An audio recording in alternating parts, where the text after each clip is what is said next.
ruckus inside Air India staff colony near the Mumbai International Airport when residents clashed with the police. They blocked the bulldozers opposing the demolition of their buildings. While the Mumbai Airport claims it needs the land for expansion activity, residents demand that they won't vacate until their retirement. Madhya Mujawar reports on the core issues and the legal dispute.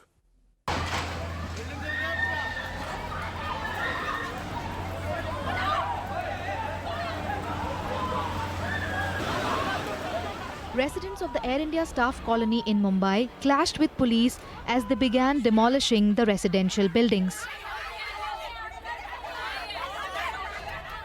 I'm inside one of the 4 colonies of the Air India employees in Kalina in Mumbai, and the building that you're seeing behind me is where demolition activity was being carried out. The demolition could not continue and the workers could only break a balcony after residents of not just this colony but the other 3 colonies gathered here. There was a huge ruckus and the residents objected to the demolition work and the demolition workers had to leave.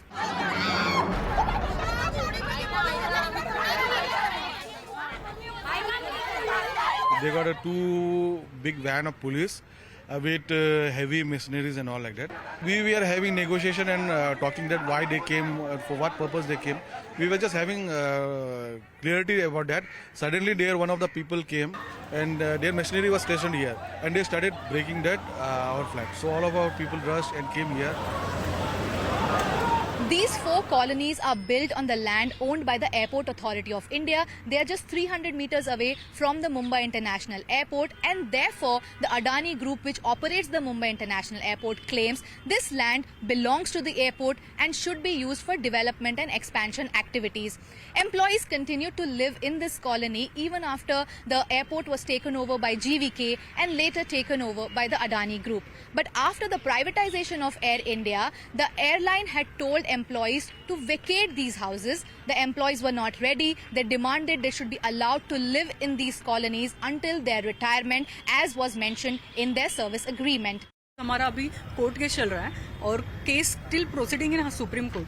तो जब तक उन लोग का कुछ decision नहीं आता तो इन लोगों को ये डिमोलिशन करने का डॉक्यूमेंटेशन नोटिस ये सब कुछ नहीं करना चाहिए ना उन्हें. If they break this building, so our drainage line and water connection are connected to each and every one, and they will get affected.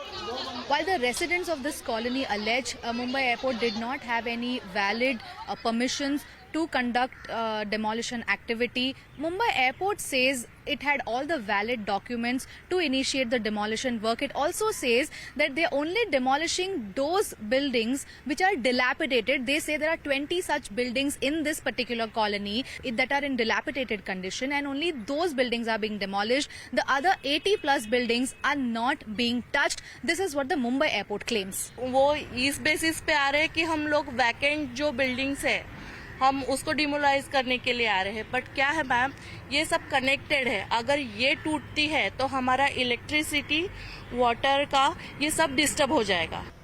These 4 colonies were homes to about 1,600 families when Air India was owned by the government. Most of these buildings are now vacant as over 1,200 families have already moved out after the new Air India management's order. The Supreme Court in its latest judgment had ordered that no coercive action should be taken until there is a final verdict announced in this matter. The next hearing in this case is scheduled for the 13th of February. With cameraman Swapnil, this is Madhiha for CNBC-TV18. Well, coming up on